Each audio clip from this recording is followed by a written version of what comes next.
Hello. Hello. Am I talking to Aman? Aman Govind this side from Opus Technologies. Yeah, I received your CD regarding the interview. So this one is right time to be talk? Yes. Okay. So Aman, brief me about yourself. Sir, myself, Aman, and I'm belong to Kota, Odisha. I have done my 10th and 12th from Apex Public School. Then after I done my college from GIET College. Then after my first company, I joined as an intern in Christian Techno Hub company. Then after I joined a Synologic Tech company as for Laravel. After currently I am working in a regular Info Private Limited company. As a web developer, and I am currently working in AngularJS. So why are you leaving from your current company? Actually, I have to work on Node.js or a Laravel technology. CI it's good, but it's a old technology. So I want to switch for the technology or my new thing. So as per your CV, I have checked out that you are just working with AngularJS as well and having the knowledge of Express, Node.js and also. Yeah. So right now, like, does that mean you are just currently working over those as well in your current company? Sir right now, sir हमारी company में भी recently Node.js का project था, तो मैंने उससे work किया था, तो मुझे Node.js का सफिशिएंट नॉलेज है थोड़ा वर्क करने के लिए, बट ऐसे एक्सपीरियंस मुझे 6 मंथ का एक्सपीरियंस है Node.js। हाँ, पर आप कह रहे हैं ना कि आपको Node.js पे काम करना है और आपको यहाँ पे काम नहीं मिल रहा, तो आपने काम तो किया ही है ना इतना ही। मतलब वो तो कंपनीज पे डिपेंड करता है कि आप किसी भी कंपनी में काम करो, उसके पास जैसा प्रोजेक्ट होगा वो उसी पे दे पाएंगे आपको उस टाइम। लाइक सपोज करिए आप अभी करंट कंपनी में, हमारी कंपनी में आपको हम सेलेक्ट करते हैं, आपको Node.js पे काम दे दिया, हम नेक्स्ट मंथ कोई Node.js का प्रोजेक्ट ली, तो आपको Laravel पे करना पड़ेगा, Laravel के लिए तो CI पे करना पड़ेगा। कंपनी तो अपने रिसोर्सेज उसी अकॉर्डिंग लाइक फ्लो करेगी ना। तो ऐसे तो मैं आपसे कहीं करने की उम्मीद ही नहीं कर सकता। सर हाँ, मैं प्रोफेशनली मैं Node.js और Laravel पे करना। या बट लाइक अभी मान लीजिए करंट कंपनी आपको Laravel और Node.js पे हायर कर लेती है, but company dot like service base और client base.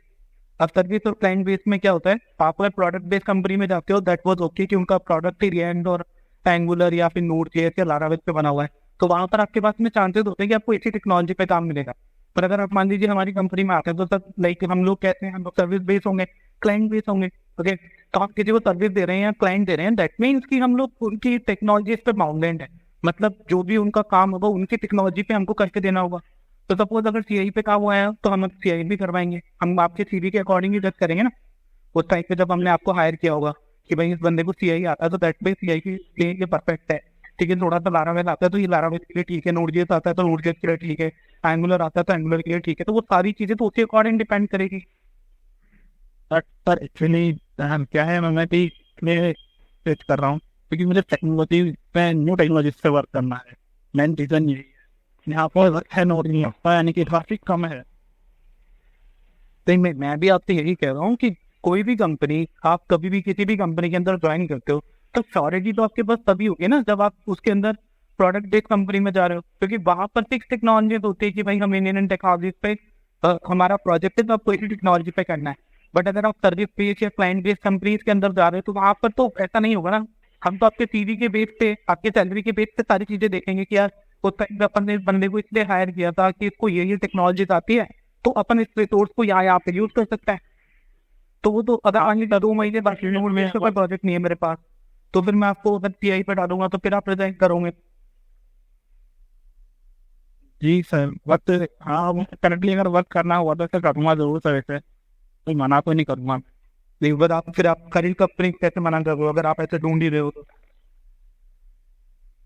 These are like correct issues ना, कि अगर आप करंट कंपनी में काम कर रहे हो, जिस कंपनी से आपने काम सीखा है, आप जहाँ अभी करंट पे काम करते हो, 7-8 साल जिस कंपनी को आपने दिया है वहां आप CI पे काम करने के लिए मना कर रहे हो कि नहीं मैं CI पे दे रहे इसलिए नहीं कर रहा और इसलिए छोड़ रहा हूँ, और आप नेक्स्ट कंपनी के लिए आप कह रहे हो कि वहां मुझे मिलेगा तो कर लूंगा, ऐसा क्यों?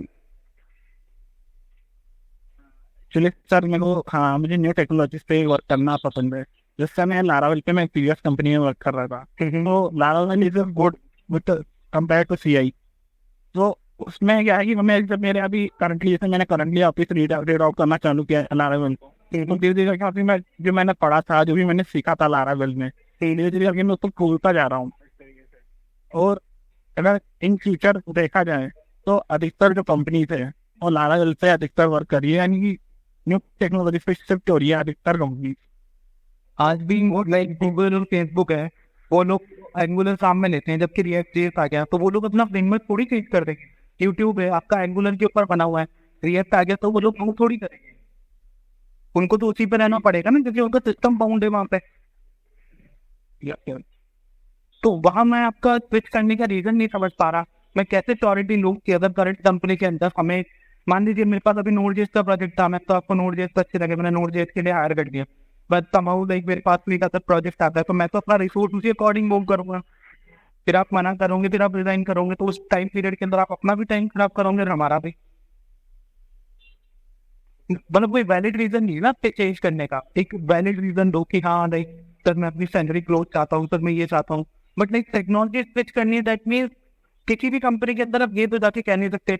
और अब जैसे नोड जेएस है आपको आती है, दैट वाज ओके, पर अगर मेरे नोड जेएस के स्टैंडर्ड से आपका नोड जेएस का स्टैंडर्ड मीट नहीं करता, तो फिर क्या 3 दिन बाद में हमको आपको कहना पड़ेगा कि नहीं सर आप तो नहीं कर पा रहे हो हमारी टेक्नोलॉजी पे, दैट मीन्स लाइक हम आपको नहीं रख सकते।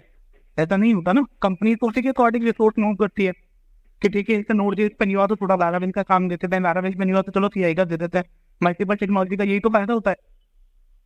यस सर, हाँ मल्टीपल टेक्निक का ही फायदा होता है, वो मैं मानता हूँ, लेकिन मुझे न्यू टेक्नोलॉजी सीखने से कि मैं यहाँ पे वो मैं सीख नहीं पा रहा हूँ करंटली। ये रीजन है। मैं अगर मैं खुद का जैसे कुछ नया कुछ पढ़ना चाह रहा हूँ, कुछ नया सीखना चाह रहा हूँ, तो वो मैं देख नहीं सकता उस टाइम पे। अभी क्या करंट कंपनी में आपके कितने एम्प्लॉइज है? सर हमारे 50+ एम्प्लॉइज होंगे। 50+ एम्प्लॉइज है आपके पास में? जी 40-50। ओके, और आपका करंट सीटीसी क्या है? Sir my current city 3.5 lakh. कितना? 3.5। 3.5। एंड आपकी एक्सपेक्टेशन क्या है? Sir my expectation is 5 to 6। 5 to 6। Okay, देखो नहीं ठीक है, मेरे साथ कोई इशू नहीं है, मुझे मतलब ना पैसे देने में ना चीजों में, पर बस जहाँ पर दिक्कत आ रही है वो यही है कि आपका जो like reason of the change है वो मैं समझ नहीं पा रहा। कहीं ना कहीं लाइक मुझे यही है कि अभी जैसे कि नोट जेएस का भी रिसेंटली प्रोजेक्ट आया था। हाँ हाँ, तो भी नोट जेएस मुझे आती है, थोड़ी बहुत मुझे ही आती है। एक अगर आपको कुछ कोई भी टेक्नोलॉजी सीखनी है तो आपको एक सीनियर का गाइडेंस तो चाहिए ही रहता है। वो सीनियर मुझे यहाँ नहीं मिल रहा है। अगर मुझे और भी कुछ सीखना हो, जैसे मैं कंपनी में इंटर्न था, मैंने जब स्पीच भी सीखी, तो अभी मेरे पास सीनियर रहते थे, मैं कहीं आ सकता हूँ, कुछ नया कुछ उनसे जानने को मिलता है, डिस्कस करने से उनसे काफी कुछ सीखने को मिलता है। ऐसा मुझे यहाँ नहीं मिल पा रहा है। अब मैं आपको करंट कंपनी का एग्जांपल देता हूँ। मेरी कंपनी के अंदर एक मेरे पास में डिजाइनिंग की टीम है, उनको लारावेल के अंदर एक पीडीएफ इंप्लीमेंट करना था, पर वो उनकी डिजाइनिंग नहीं कर पाए, तो वो तो सुपर सीनियर थे, उनसे नहीं हुआ। फिर अब मैं कल से मैं बैठा हूँ, आज 2-3 घंटे मैंने लगाए, वो काम मैंने कर दिया, तो इसका कैसे मतलब निकलेगा कि सिर्फ वो काम सीनियर ही कर सकते हैं? इस हिसाब से तो मैं आपकी बेस पे कोई टास्क ही हायर नहीं कर सकता कि भाई ये वाला काम की मैं श्योरिटी दे दूँ कि ये बंदा मेरा ये काम कर देगा, अगर आपको सीनियर की ही जरूरत है सीखने के लिए। नहीं सर, हाँ कोई भी काम कोई भी डेवलपर कर सकता है शायद। हाँ बस थोड़ा जो जूनियर डेवलपर है वो थोड़ा टाइम ज्यादा लेगा सीनियर डेवलपर की अपेक्षा। बस उन्होंने वो देख रहा है, तो वो सीनियर ने पहले से टैकल कर रखी है, तो उनसे कुछ नया कुछ जानने को मिल जाता है, इजी हो जाता है कोर्स अंडरस्टैंड करना है ना। जैसे अभी आप करंट कंपनी में मान लो आप नोड जेएस के सीनियर हो, अब आपने यहाँ से छोड़ दिया, तो इसका मतलब अगर आपके नीचे कोई इंटर्न होगा उसको भी जॉब से रिजाइन करना पड़ेगा, क्योंकि इसके पास फिर कोई सीनियर नहीं होगा। ये भी कोई अच्छा रीजन नहीं है ना आपकी कंपनी स्विच करने का कि भाई सिर्फ सीनियर नहीं है। क्योंकि मान लो यहाँ पे मान लो आज मैं सीनियर हूँ, कल को मान लो मैंने रिजाइन कर दिया, मैं दूसरी कंपनी में चला गया, आप आए आपने कहा कि यार सर वो करते वो तो सीख रहा था तब तक ठीक है, अब मेरे पास कोई सीखने के लिए मैं भी नहीं करूंगा। वो जो 1 साल की श्योरिटी होती है, जो टाइम पीरियड होता है, जो कंपनी आपसे चाहती है, लाइक मेरी कंपनी आपसे चाहेगी कि हमने आप पे इन्वेस्टमेंट किया है, हम आपको चीजें सिखा रहे हैं, हम आपको प्रोजेक्ट दे रहे हैं, हम आपको टास्क दे रहे हैं, आपको टाइम दे रहे हैं, टाइम पे सैलरी दे रहे हैं, तो वो सारी चीजें हमको भी तो कहीं ना कहीं फ्रूटफुली चाहिए होगी ना रिपोर्ट बैक। तो वो एक प्रॉपर रीजन नहीं है। आई थिंक आपको अपने ना लाइक रीजन ऑफ चेंज के ऊपर काम करना चाहिए कि अगर आप कभी किसी को बताओ कि मैं जॉब चेंज क्यों कर रहा हूँ, तो लाइक आप एक अच्छा रीजन दे पाओ, क्योंकि जहाँ भी आप ये रीजन बताओगे वहां पे कोई भी कंपनी जो आपको हायर कर रही है वो अनश्योर हो जाएगी आपके लिए। Sir currently I am working in a product based company और हमारे जो प्रोडक्ट्स जो भी बने हुए हैं वो काफी पुराने टेक्नोलॉजीज बने हुए हैं। We are using a angular chair, इनके पास सपोर्ट अभी खत्म हो चुका है, जिसने एंगुलर चेयर नहीं, वो कंपनी ने इसका सपोर्ट बंद कर दिया है। तो हम काफी पुराने टेक्नोलॉजी के अंदर जो सीआई का एकदम उसका स्ट्रक्चर को पूरा जो और स्ट्रक्चर जो है ना, हम उसी को भी फॉलो नहीं किया जाता है। हमें यहाँ पे सिर्फ कोड को लिखा जाता है। मेन रीजन ये यानी कि अगर आप एक स्ट्रक्चर कोड लिखते हो ना, वो रहता है। अगर मेरा भी यहाँ पे सीधा स्ट्रक्चर कोड का कोई सेंस नहीं है, सिर्फ एक चीज है कि चीज चलनी चाहिए, यानी कि कोड चलना चाहिए, फटना नहीं चाहिए कहीं। तो जो एक उदाहरण में जैसे कि कोड फंक्शनलिटी कि आप इसको यहाँ पे डिफाइन कर सकते हो, आउटिंग्स है, वैसे सिस्टम को प्रोसेस एकदम फ्लो का फॉलो करना ही पड़ता है। आप उसको तो और मोड़ नहीं सकते लारावेल में, लेकिन आप कुछ भी नहीं मोड़ सकते हैं। देखिए, अगर किसी को कोड स्ट्रक्चर से करना नहीं आता तो इसमें फ्रेमवर्क का इशू नहीं है। अगर आप चाहें तो लारावेल में भी कहीं भी कोई फाइल इंक्लूड कर सकते हो, कहीं भी फाइल रिक्वायर करके काम में ले सकते हो। इट्स ऑल अबाउट कि आपको कितने स्टैंडर्ड पता है। अगर आपको सीआई के स्टैंडर्ड पता है कि भाई सीआई इस डीप में इस स्टैंडर्ड पे है, यहाँ पे ये चीज काम में आएगी, तो वहां तो कोई स्ट्रक्चर और मेथड का यूज ही नहीं होगा, क्योंकि चीजें तो आपको ही फाइंड आउट करनी होगी ना कि भाई यहाँ पे क्या काम आएगा, यहाँ पे क्या काम नहीं आएगा। Okay, no issues. तो आपको कितना एक्सपीरियंस है? जी सर। आपको कितना एक्सपीरियंस है? Sir I have 3 years experience. 3 years of experience in Laravel. Okay, तो आपने 3 years लारावेल पे किया और 6 month नोड.जेएस पे किया, तो अराउंड 3.5 years का एक्सपीरियंस हो गया। जी ओके, तो आपकी बेसिक एक्सपर्टीज कहाँ पे है? सीआई पे है, लारावेल पे है, या नोड.जेएस पे है? सर मेरी मेनली एक्सपर्टीज पीएचपी और लारावेल में है। पीएचपी और लारावेल पीएचपी भी मैं वर्क करने में कंफर्टेबल। तो करंट अभी मान लीजिए अगर आपको ऑप्शन मिले अपने आप को जज करने का लारावेल में 10 में से, तो आप अपने आप को कितने नंबर दे सकते हो? सर मैं अपने आप को 7 to 6 नंबर दूंगा। ओके, और सीआई में? सीआई में मैं आपको 7 to 6 नंबर। और नोड.जेएस में? नोड.जेएस में सर मैं अपना को 5 दूंगा। Okay, that was good. तो लारावेल के अंदर अभी करंट वर्जन कौन सा चल रहा है? सर अभी करंटली जो मेरी कंपनी वो लारावेल में वर्क नहीं करती है, ओके, और सीआई पे वर्क करती है। ओके, तो आप इंटरव्यू सीआई पे देना चाहते हैं या फिर लारावेल पे देना चाहते हैं? सर मैं लारावेल पे भी सीआई पे भी कंफर्टेबल हूँ, बट हाँ मैं नोड.जेएस में भी कंफर्टेबल हूँ। अगर आप that was okay, but like अगर आप इंटरव्यू दे रहे हैं, जैसे मैंने अभी आपसे पूछा अगर आपका करंट वर्जन लारावेल का क्या है, तो आई वुड लाइक कि मेरे पास में आंसर होना चाहिए कि भाई 7 चल रहा है, 8 चल रहा है, 9 चल रहा है, 12 चल रहा है, 11 चल रहा है, जो भी चल रहा है। जी, so that was like you can take interview with Laravel. Okay. So what was the current version of Laravel? Sir, latest version is 11. Okay, what was new in that? जी, what was new in that? I can't understand, sir. I will like to know, like if you're comfortable in Hindi, we can talk with that as well. Please. Okay. तो Laravel 11 के अंदर अभी नया क्या है? जी, अभी Laravel ने 11 version जो लॉन्च किया है उसमें क्या नया किया है? सर एक्चुअली आपकी आवाज कट रही है सर। अब मैं ऑडिबल हूँ आपसे? जी, ओके, तो लारावेल 11 में लारावेल ने नया क्या किया है? सर एक्चुअली मैंने लारावेल 9 पे मैं टाइम पे वर्क कर रहा था। ओके, करंटली तो मैंने अभी भी फाइनली पता नहीं है कि लारावेल 10 और 11 में न्यू फीचर्स क्या दिए। No issue. तो लारावेल 9 के अंदर क्या फीचर थे नए जो लारावेल 8 में नहीं थे? इसका कुछ आपको बेसिक नो इश्यूज। ओके, सो लारावेल के अंदर एक ये एमबीसी लाइक टाइप ऑफ पे काम करता है, जैसे सीआई भी एमबीसी पे काम करता है वैसे, तो एमबीसी का क्या मतलब होता है?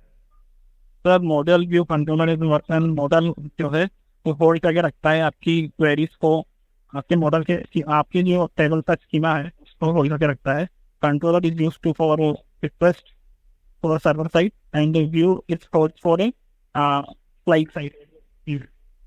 सपोज करिए आप एक वेब एप्लीकेशन बना रहे हैं, ठीक है, वेबसाइट बना रहे हैं अपन, तो उसमें शुरू से लेके एंड तक आपका क्या फ्लो होता है? अगर आप लारावेल में वो बना रहे हैं, एक स्टैंडर्ड कोड आप करने की बात करें, तो अगर मान लीजिए मैं लारावेल का स्टैंडर्ड फॉलो कर रहा हूँ, तो आपको क्या क्या चीजें करनी पड़ेगी उसके लिए? सर फर्स्टली तो हमें अगर हमें प्रॉपर वे फॉलो करना है तो अपनी क्वेरीज को मैं मॉडल्स में लिखूंगा, ठीक है, मैंने डाउट्स को सेट करूंगा और व्यू फिर उनको कंट्रोलर के थ्रू वो कॉल कराऊंगा। ठीक है। इसके अलावा भी लारावेल में बहुत सारे स्टैंडर्ड है जो आप कर सकते हो। लाइक मॉडल, ये तो मॉडल व्यू कंट्रोलर ही हुआ ना, ये तो एमवीसी हुआ सिर्फ आपका। इसके अलावा जो लारावेल की फंक्शनैलिटी है वो तो आपने काम में ही नहीं दी, ये तो टीआई में भी कर सकते थे आप। लारावेल का पार्ट कहाँ आया इसमें कि लारावेल की ये स्टैंडर्ड है वो मैंने इसमें यूज कर लिए। सर हम कहते हैं रिलेशन का यूज करते हैं, उस उन सब चीज़ों में काफ़ी हेल्प हो जाती है। यहाँ पर रिलेशन तो हम टीआई में भी बना सकते हैं। बस पीआई में हम प्री डिफाइंड रिलेशन ऑटोमेटिकली खुद नहीं बनाएगा, हम वो तो हमें जॉइन क्वेरी लगा के लेना पड़ेगा। तो वो लारावेल भी बेसिकली इनसाइट तो यही करता है ना जॉइन से ले, तो उसके जो भी आपका रिलेशन है अगर आपने हैंड वन लिख दिया या 1 to 1 या 1 to many इस टाइप से रिलेशन का यूज कर सकते हैं ना। हाँ, तो अगर आपने 1 to 1 किया तो वो भी आपका लेफ्ट जॉइन फर्स्ट होता है, अगर आपने 1 to many किया तो आपका लेफ्ट जॉइन गेट होता है।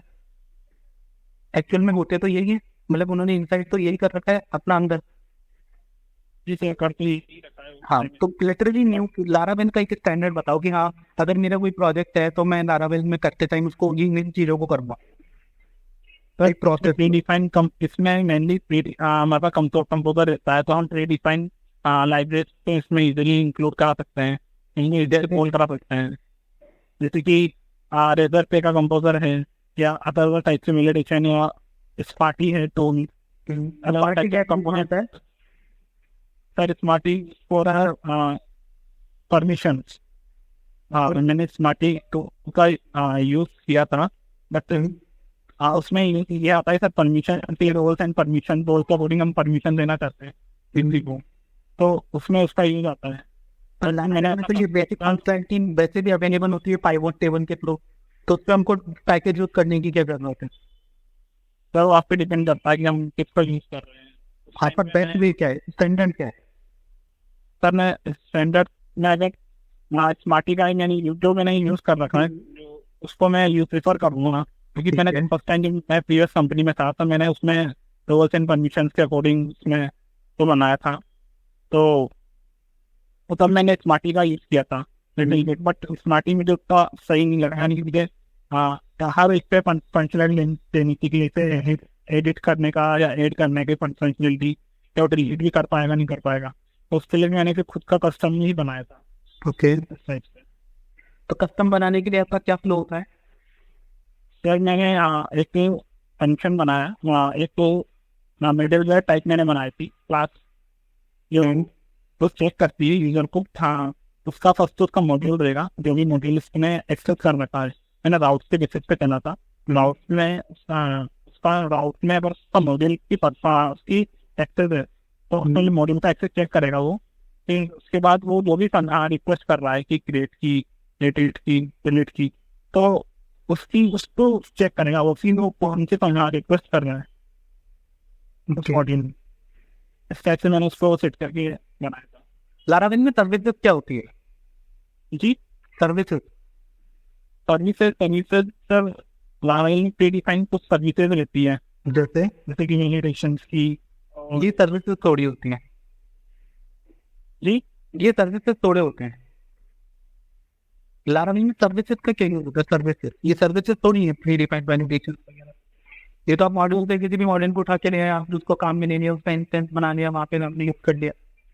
आई लाइक टू नो एक सर्विसेज होती है लारावेल के अंदर। जी, तो आपने सर्विसेज का यूज किया हुआ है? नहीं सर, मैंने सर्विसेज का यूज नहीं। तो सर्विस कंटेनर के बारे में आपको पता है? नहीं सर, मैंने सर्विसेज का यूज नहीं किया, वो अभी मुझे कुछ आइडिया है। ओके, तो लारावेल में आपने ट्रेड्स के ऊपर काम किया है? जी, ट्रेड्स, हाँ ट्रेड्स पे सर मैंने वर्क नहीं किया, बट ये लिटिल बिट पता था। क्या होता है trades? Trades currently sir revise नहीं आ रहा है सर, मुझे इम्पैक्ट नहीं पड़ा। कोई दिक्कत नहीं है। ओके, लारावेल के अंदर, हेलो जी हाँ, आप कुछ कह रहे थे? जी हाँ, लारावेल के अंदर इनहेरिटेंस क्या होता है? हाँ सर, इनहेरिटेंस हम क्लास जो हमारी मेन क्लास है को एक्सटेंड चाहते हैं, किसी दूसरी क्लास चाहते हैं इनहेरिट कराना, इनहेरिटेंस रहता है। मतलब क्या होता है इनहेरिटेंस का? सर हमने जैसे कि हमारी कोई बेस्ट क्लास है हाँ, जिसमें हमने कुछ प्री डिफाइंड फंक्शन को बना रखा है, वो उन्हीं फंक्शन को हमें हमारी दूसरी क्लास में यूज करना है, तो हम उस क्लास से उसको इनहेरिट कराएंगे, एक्सटेंड कराएंगे इसके साथ में, तो हम इजीली इसको यूज कर सकते हैं फंक्शन को हमारी क्लास में। ठीक है। अब क्या होता है कि जब भी अपन लारावेल पे काम करते हैं तो जितने भी कंट्रोलर्स होते हैं सबके ऊपर लिखा हुआ होता है user controller, extended base controller और कंट्रोलर। जी, देखा आपने? अगर मान लो ऐसा नहीं लिखा हुआ है, आपकी कोई क्लास है, अगर मैं उसमें से ये एक्सटेंडेड बेस कंट्रोलर या कंट्रोलर हटा दूं तो क्या होगा? तो अपनी मेन, हमारी जो मेन क्लास है, हाँ जैसे हमारा जो मेन कंट्रोलर जो क्लास में जैसे लारावेल में रहती है हमेशा, हाँ वो उससे कनेक्ट नहीं कर पाएगा। ठीक है।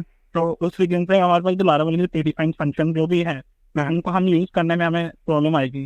तो यार अगर हम ऑब्जेक्ट बनाकर उसका यूज कर सकते हैं, अगर हमने ये क्लास को एक्सटेंड नहीं कराना चाह रहे हैं तो उस क्लास का हम ऑब्जेक्ट बनाकर इसके यूज कर सकते हैं। ऑब्जेक्ट बना के मतलब? हम उस क्लास की सारी फंक्शनलिटी एक ऑब्जेक्ट में यानी कि वेरिएबल में स्टोर कर लेते हैं, ठीक है। उससे हम उसका न्यू क्लास बनाकर किस टाइप से पर उसका फायदा क्या होगा बनाकर, अगर आपने वहां पर भी लिख रखा है, अगर वो आपका जो डेटा है, जो डेटा फंक्शन है वो आपके कंट्रोलर में पड़ा है, फिर आप उससे जाके अगर नई क्लास बनाओगे तो वो भी कहीं ना कहीं पे रखे होंगे, फिर तो आप उसको डायरेक्ट लिख सकते हो। तो ऑब्जेक्ट बनाने का क्या फायदा होगा?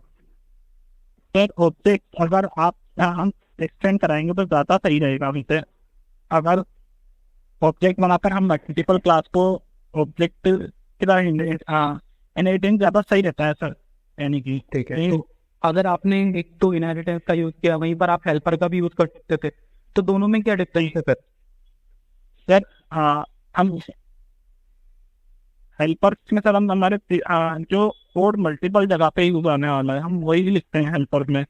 तो वो तो हम इनहेरिटेंस भी इसीलिए लिखते हैं कि भाई अगर कोई मल्टीपल जगह कोड काम में आ जाए, इसीलिए हम वहाँ पे लिख देते हैं। सर हम बीच ऐसे सिचुएशन के अकॉर्डिंग यूज कर सकते हैं। जैसे जैसे कि मैं तो अगर कुछ अगर ऐसे लिखता भी हूँ तो मैं हेल्पर में अगर कुछ फंक्शन उसके बनाऊंगा, मैं बेस क्लास में कभी भी ऐसे उसके प्री डिफाइंड फंक्शन कभी भी नहीं बनाता। नहीं तो नुकसान और फायदे क्या है? मतलब अगर मान लो आपने बेस कंट्रोलर में बना दिया या हेल्पर में बना दिया, तो कब बेस कंट्रोलर में बनाना चाहिए, कब हेल्पर में? क्योंकि अगर दोनों ऑप्शन लारावेल दे रहा है तो जाहिर सी बात है किसी ना किसी रीजन से दे रहा होगा। सर हेल्पर में अगर हम बनाते हैं तो हमें हेल्पर ऑटोमेटिकली इंक्लूडेड रहता है। अगर हम अगर एक हेल्पर लारावेल में ऑटोमेटिकली इंक्लूडेड आता है जो सारी फाइल्स पे कॉल होता है, तो उसके फंक्शंस को आप इजीली कोड कर सकते हो बिना किसी ऑब्जेक्ट बनाकर या इसको क्लास को इनहेरिट करा के, तो वो इजीली फास्ट कोड होगा, फास्ट चलेगा। और इन्हें अगर हम एक्सटेंड करा रहे हैं तो साथ में पहले वो क्लास लोड होगी और हमने जिस क्लास को एक्सटेंड कराया उसको वो भी लोड होगी, तो थोड़ा सा टाइम मेरे हिसाब से ज़्यादा लगेगा। तो लारावेल को इनहेरिटेंस यूज नहीं करना चाहिए जी, इस हिसाब से। तो अपने जो कंट्रोलर्स के ऊपर एक्सटेंडेड ये लिखा हुआ होता है वो गलत है, वो तो होना ही नहीं चाहिए फिर, क्योंकि इस हिसाब से तो आपके सारे कंट्रोलर सारी चीजें स्लो चल रही होंगी। और तक फ्लो तो सर यही है, यानी कि नहीं फ्लो है, पर अगर उसने ऐसा करा है तो जाहिर सी बात है then was like some reason behind this. अगर मैं किसी ना किसी क्लास से इनहेरिट कर रहा हूँ, दैट मीन्स कि there was a reason like I am doing that. Sir Laravel उस कॉन्सेप्ट पे वर्क करता है, तो उसमें इनहेरिटेंस का तो इनकी क्लासेस को एक दूसरे से एक्सटेंड कराने का फ्लो रहता है। हाँ तो आप वो फ्लो है प्रोसेस, और फिर लारावेल अपनी ही जगह से हेल्पर भी दे रहा है, तो या तो लारावेल गलत कर रहा है इस हिसाब से। तो सर हेल्पर तो जरूरी है ना, यानी कि उसकी हम कोई फंक्शन को अगर किसी भी मल्टीपल क्लासेस में कोड कराना चाह रहे हैं, हाँ तो वो तो हर आपका जो कंट्रोलर होता है सारे कंट्रोलर एक्सटेंडेड होते हैं आपके बेस कंट्रोलर से ही। जी, तो वहां पर आप चाहे यूज करें चाहे ना करें, आप डॉलर जिस करके किसी भी फंक्शन को कॉल करते हैं तो वैसे भी अवेलेबल होता है, तो फिर हेल्पर की क्या जरूरत है? सर हेल्पर में तो हम प्री डिफाइंड अगर रहता है तो ये देखिए रीजन जब मैं हेल्पर में लिखूँ, एक रीजन की मैं बेस कंट्रोलर में लिखूँ, तो उसके पीछे स्पेसिफिक पता होना चाहिए ना मैं कि ये वाला फंक्शन है ये तो मैं अपना बेस कंट्रोलर में लिखूंगा, ये वाला मेरा फंक्शन है ये मैं हेल्पर में लिखूंगा। सर हेल्पर में हम इशू रहेगा अगर हम हेल्पर से हम किसी को रिडायरेक्ट नहीं कराते हैं, बट शायद बट हम हेल्पर से हम रिडायरेक्ट नहीं कर सकते, ऐसा क्यों? तो हेल्पर में रिडायरेक्शन का स्कोप नहीं देता है। अगर आप रिडायरेक्शन कराओगे तो आपको कंट्रोल बस से रिडायरेक्ट तो आपके अगर हेल्पर पे आपने रिक्वेस्ट भेजी, वहां से अगर आपने डेटा मॉडरेट करके लिया, तो उसके बेस पे तो आप वैसे भी रिडायरेक्ट कर सकते हो। लाइक क्लास इनसाइड क्लास काम करती है, पेरेंट क्लास ही चाइल्ड क्लास को कॉल करती है हमेशा। जी। चाइल्ड क्लास तो पेरेंट क्लास से इंटरेक्ट करती है, तो दैट मीन्स आप ऐसा कर सकते हो। Okay, no issues. लारावेल के अंदर अपने क्यूज के ऊपर काम किया है, क्यूज एंड बसेस। क्यूज, हाँ, क्यूज एंड बसेस। हाँ सर मैंने क्यूज पे वर्क किया था। क्या काम में आती है queues and buses? Sir queues बक्स का तो जो, हाँ बक्स का नहीं किया मैंने, क्यूज और जॉब्स का किया था। ओके, तो हमने जैसे हमें मल्टीपल यूजर्स को वेलकम मेल भेजना है, तो हम एक क्यू बनाकर उसको चला सकते हैं। तो हम जो वो शेड्यूलिंग का यूज करके वो एक फंक्शन की तरह उसको बार बार हिट करता रहेगा, और क्यू ऑटोमेटिकली क्यू में जो भी है, जो भी डाटा रिमेनिंग उसको हिट करता रहेगा। यानी कि हमने इस तरह से उसको यूज किया था। हाँ, तो इसका बेनिफिट क्या है? ये काम तो मैं बाय कंट्रोलर पे वैसे भी कर सकता था, वहां पे क्यों क्यों बनाएंगे हम उसके लिए? तो अगर अब जैसे कि आपके पास बहुत लाखों का डाटा है, हाँ हाँ, तो उसको आपको अगर चलाना है, जैसे कि अगर आप क्रोम से भी अगर आप चलाते हो, हाँ तो भी आपको क्या टाइम टिकिंग क्या कहते हैं, ऑटोमेटिकली टाइम ज़्यादा लगेगा, टाइम एग्जीक्यूशन की एरर आ जाएगी। अगर ऐसे लिमिटेड टाइम की एग्जीक्यूशन की एरर आ जाएगी। अगर क्यू में रहेगा डाटा, तो थोड़ा टाइम में अपने आप को ऑटोमेटिकली पोल करता रहेगा। तो पर हमारे एरर तो आपके क्यू में भी आ सकती है ना, क्योंकि क्या होगा, जैसे मान लो एक फंक्शन चला आपका, उसमें आपके 5 क्वेरीज चल रही है। अब वो क्वेरी तो टाइप पर रन नहीं हो पाई, इसलिए आपके वो एग्जीक्यूशन टाइम की एरर आई। वो एरर तो आपके क्यूज में मिल जाएंगे आपको, max time execution. Sir one time में अगर हम एक ही क्यू में बहुत सारी चीजें पड़ी रहती हैं, हाँ हाँ, तो अगर हम एक टाइम में एक ही चीज को उठाकर उसको हिट कर रहे हैं, तो तब भी आप थोड़ी मैक्स टाइम एग्जीक्यूशन। अगर हम हिट मारेंगे ना, हाँ, तो नहीं आएगी मेरे हिसाब से। देखिए मान के चलिए आपके पास में एक फंक्शन है ना। अगर मान लो मुझे 10, एक तो ये होता है कि मैं इतना बड़ा 1000 लोगों को कुछ करने की कोशिश कर रहा हूँ, तो मेरा सर्वर टाइम आउट हो गया, दैट वाज ओके, ठीक है। वहां पर लाइक जाहिर सी बात है, मैं बार बार डेटाबेस से इंटरएक्टिव कर रहा था, एक ही सेशन था, उस सेशन के अंदर अगर बार बार करूंगा तो इश्यूज आएंगे। तो उस केस में हम चंक्स बना देते हैं, ठीक है, हमने चंक्स बना के काम कर लिया। अब क्यों का यहाँ पे कोई रीजन नहीं बना, और अगर रीजन बना तो लाइक हमको वहाँ पे कोई ना कुछ तो मेथड यूज किया होगा हमने, तभी उसको काम में लिया। अगर आपका एक फंक्शन है जो चलने में 5 से 10 मिनट ले रहा है, ठीक है, तो 10 मिनट अगर आपका एक फंक्शन लेता है, तो आप उसको चाहे क्यू में चलाओ, चाहे आप उसको बिना क्यू के चलाओ, चाहे कैसे भी चलाओ, जब तक आप उसको चंक्स में डिवाइड नहीं करोगे छोटे छोटे पार्ट में, तब तक वो नहीं चलेगा। तो वो आपको एरर तो देगा, वो चाहे क्यू में चले चाहे वैसे चले, तो फिर क्यू चलाने का क्या फायदा हुआ?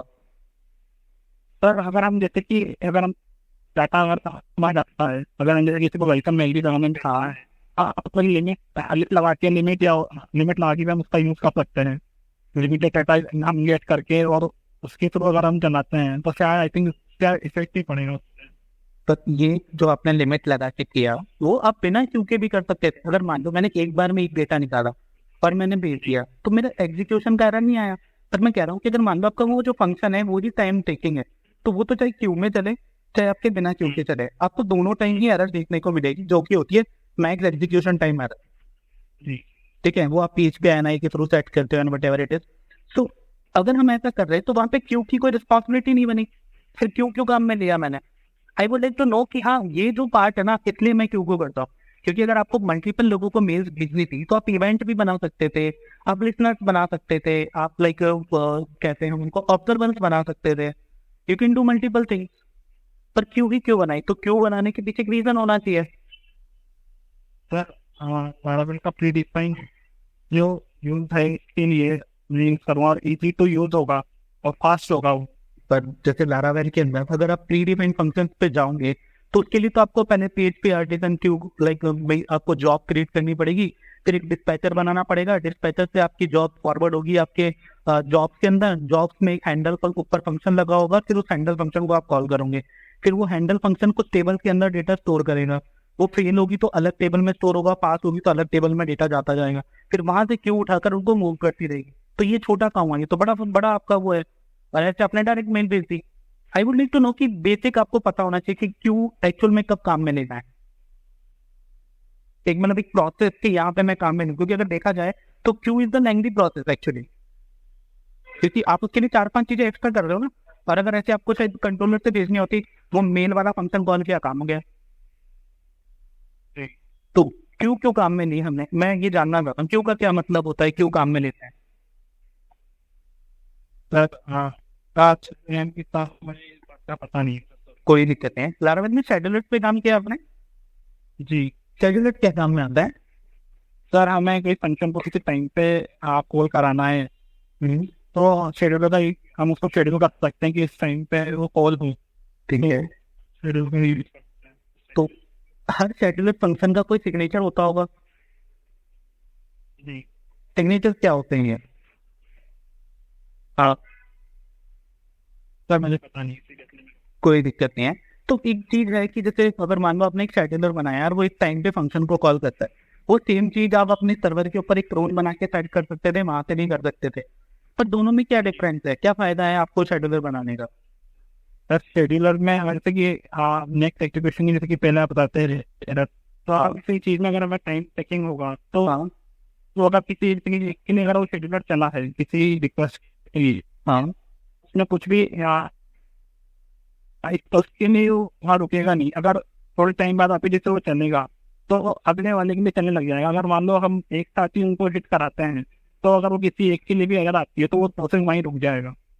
देखिए ऐसा होगा, मैं जहाँ तक शेड्यूलर को समझता हूँ, बट वन लाइक कि अगर मान लो हमने क्रॉन चलाई और वो क्रॉन एक फंक्शन को हिट करती है, तो हम क्या करते हैं, यूआरएल बनाते हैं। शेड्यूलर भी ऐसे ही काम करता है, यूआरएल ही एक तरीके का जी है ना। एक फंक्शन, सब हम इनबिल्ट फंक्शन को अंदर कॉल कर लेते हैं। आप क्रोन में क्या करते हैं, एक यूआरएल बना के रख लेते हैं, वो यूआरएल बार बार हिट होता रहता है एक लिमिट ऑफ टाइम पे। ठीक है, वहां पे हम अगर बिना ऑथ के काम कर रहे हैं तभी ये चीजें चल सकती है, क्योंकि विदाउट ऑथ ही चीजें काम करेगी। अब अगर आप ऑथ के साथ पे चाहे शेड्यूलर में करो चाहे क्रोन में करो, दोनों में नहीं चलेगा, क्योंकि ऑथेंटिकेशन अवेलेबल नहीं होता, जी है ना। तो अगर मैंने क्रोन का फंक्शन हिट किया, तो वहां पे क्या हुआ, उसने उस फंक्शन को कॉल कर लिया, तो वो भी वही काम कर रहा है। वहां पे अगर एग्जीक्यूशन की एरर आनी है तो वो तो क्रोन के साथ भी आएगी और आपके शेड्यूलर के साथ भी आएगी। तो फिर मैं वहां पे सिर्फ है ना क्रोन क्यों ना बनाऊं, क्रोन भी तो मेरे लिए सेम काम कर रही है। शेड्यूलर मेरे लिए एक्स्ट्रा क्या कर रहा है कि हाँ यार ये मुझे फायदा है शेड्यूलर से। सर, वो हमारे लारावेल प्री डिफाइंड वहीं से उसको सेट कर सकते हैं। हमें उसके लिए सर्वर पे सेट करना पड़ेगा कौन को, तो होगा। पर कोई नहीं, हर प्रोजेक्ट, जितने भी प्रोजेक्ट होते हैं हमारे सर्वर पे ही होते हैं।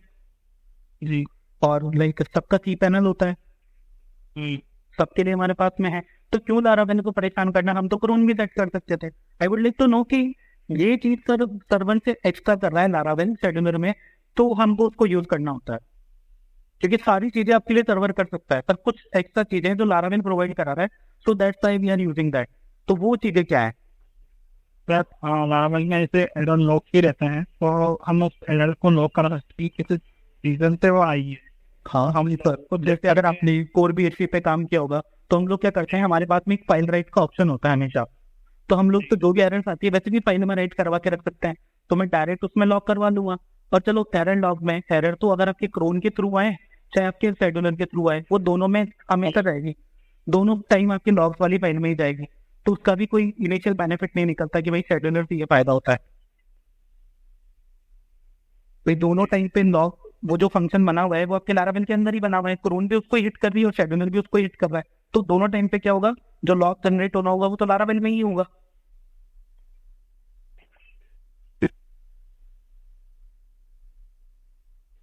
एक बेसिक रीजन कि हाँ यहाँ शेड्यूलर काम में। सर मैंने इससे तो नहीं पता सर मुझे, यानी कि कोई दिक्कत नहीं है। लारावेल में इवेंट्स के ऊपर काम किया आपने? नहीं सर। ओके, ऑब्जर्वर्स पे? जी ऑब्जर्वर, अच्छा, ऑब्जर्वर, हेलो। हेलो। हाँ, ऑब्जर्वेंस के ऊपर काम किया है आपने लारावेल में? नहीं सर, नो। मैं आपसे ओके, सो लाइक एसक्यूएल से कितने फैमिलियर हो आप? जी एसक्यूएल के ऊपर काम किया आपने? एसक्यूएल, जी एसक्यूएल की तो फॉर्म क्या होती है? सर, क्या हेलो, आपकी तरह आवाज कट अब आ रही है आपको मेरी आवाज? हाँ, एसक्यूएल क्या होता है, एसक्यूएल की फुल फॉर्म क्या होती है? की full form sequential English, English. कौन सी language? Structure query language. Okay, ठीक है। एसक्यूएल से आप फैमिलियर हो मतलब, ऐसा? जी एसक्यूएल से काम किया हुआ है ना आपने? जी। ठीक है। तो आप सपोज करिए आपके पास में यूजर्स की टेबल है, ठीक है। आपको क्या करना है, एसक्यूएल के अंदर एक क्वेरी लिखनी है, जितने भी यूजर्स है ना उन सबको रिट्राइव करना है, और उनकी जो एक फील्ड होगा उसके अंदर यूनिक आईडी करके, उस यूनिक आईडी में क्या करना है, आपकी जो करंट आईडी है ना यूजर की, उसकी आईडी में 1000 जोड़ के उसमें सेव करवा देना है। तो उसके लिए आप क्वेरी क्या लिखोगे? सर प्लीज एक बार आप किसी में दोबारा रिपीट करेंगे? हाँ, आपके एक यूजर्स की टेबल है, उसके अंदर एक आईडी का कॉलम है, मतलब मान लो 10 यूजर्स है उसमें, तो आईडी का कॉलम और एक यूनिक आईडी का कॉलम है। अब क्या हुआ कि यूनिक आईडी का कॉलम मैंने अभी बनाया था, तो अगर मैंने स्टार्टिंग में बनाया होता तब तो क्या करता, मैं जब लाइक लारावेल से जैसे भी डेटा इंसर्ट कर रहा था, मैं क्या करता 1000 प्लस उसकी आईडी उसी में लगा के इंसर्ट करवा देता तब। हेलो जी आपको सिस्टम समझ में आया? सर एक्चुअली आपकी वीडियो थोड़ी कट रही है। 1 मिनट रुकिए, मैं नेटवर्क में आता हूँ दोबारा। अब मेरी आवाज क्लियर है आपको? ठीक है। ओके। सपोज करिए आप लारावेल की प्रोजेक्ट पे काम करते हो, यस सर। ठीक है। अब इसके अंदर क्या हुआ कि मैंने पहले जब यूजर्स की टेबल बनाई थी तो उसमें कोई यूनिक आईडी करके कॉलम नहीं था, हाँ तो मैंने उसमें सारे यूजर्स इंसर्ट कर दिए। बट नाउ हम लोगों को एक रियलाइज हुआ कि हमारी जो लाइक ऐप है इसके अंदर हर बंदे की एक पेशेंट आईडी या डॉक्टर आईडी होनी चाहिए। तो उसके लिए हम क्या चाहते हैं कि भाई हर बंदे की आईडी के अंदर क्या होना चाहिए, तो उसकी यूनिक आईडी प्लस 1000 करके हम सेव करा देते, मतलब 1000 प्लस उसकी आईडी। तो अगर किसी की आईडी 1 है तो उसकी आईडी क्या सेव हुई होती, यूनिक आईडी 1001, है ना। तो अब आपको क्या करना है कि ये कॉलम आपने अभी अभी बनाया, तो बाकियों के लिए एरर मिलेगी आपको जब आप उसे गेट करेंगे या खाली मिलेगा। तो अपन को एक एसक्यूएल की क्वेरी चलानी है जिससे अपन क्या करें, सबकी आईडी उठाएं और उसमें 1000 जोड़ के उसकी यूनिक आईडी वाले कॉलम में सेव करा दें। तो उसके लिए आप क्या एसक्यूएल क्वेरी लिखोगे? select star select ID from user और like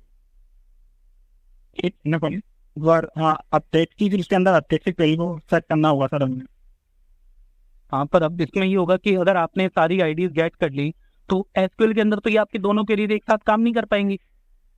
नहीं सर, हम उसकी जो आईडी होगी हाँ। आईडी को हम पर्टिकुलर एक वेरिएबल में हम स्टोर कराएंगे, जैसे कि एसक्यूएल में, ताकि हम फ्री आईडी या इस टाइप से हम उसको स्टोर कराएंगे। ठीक है। और उस तरीका उसी होस्ट का कनेक्शन बनाकर फिर हम उसको स्टोर करा पाएंगे। तो एक प्रॉपर क्वेरी क्या होगी, क्योंकि मेरे हिसाब से तो ये 5 वर्ड की क्वेरी है, 5 वर्ड्स मान लो, हाँ ज्यादा से ज्यादा। एक्चुअली नो इश्यूज, ठीक है। सपोज करिए आपके पास में एक यूजर टेबल है और एक पोस्ट की टेबल है, जी ठीक है। अब आपको वो ही यूजर्स निकालना है जिन्होंने अभी तक कोई पोस्ट क्रिएट नहीं करी। नहीं थी हाँ, तो आप कैसे निकालोगे एसक्यूएल की क्वेरी में? सर। मैं तो ऐसे निकालूंगा कि लेक्चर लगाऊंगा मैं, और जिनकी टेबल से सॉरी इनर जॉइन लगाऊंगा, और जिनका अगर जिनकी आईडी मैच नहीं करती है उन्हीं को मैं उठाऊंगा पर्टिकुलर। तो आईडी कैसे मैच करेगी, कि अब उसने कोई पोस्ट क्रिएट ही नहीं करी तो आईडी तो होगी ही नहीं वहां पे मैच करने की। जी सर। तो आप आईडी कैसे मैच करवाओगे?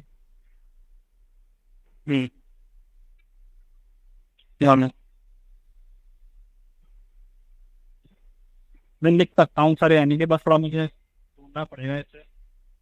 हाँ, ओके, ठीक है। सपोज करिए आपके पास में यूजर्स की टेबल है, उसमें अपने पास सैलरी का कॉलम है, आपको एक बंदे की थर्ड हाईएस्ट सैलरी निकालनी है, तो आप कैसे निकालोगे?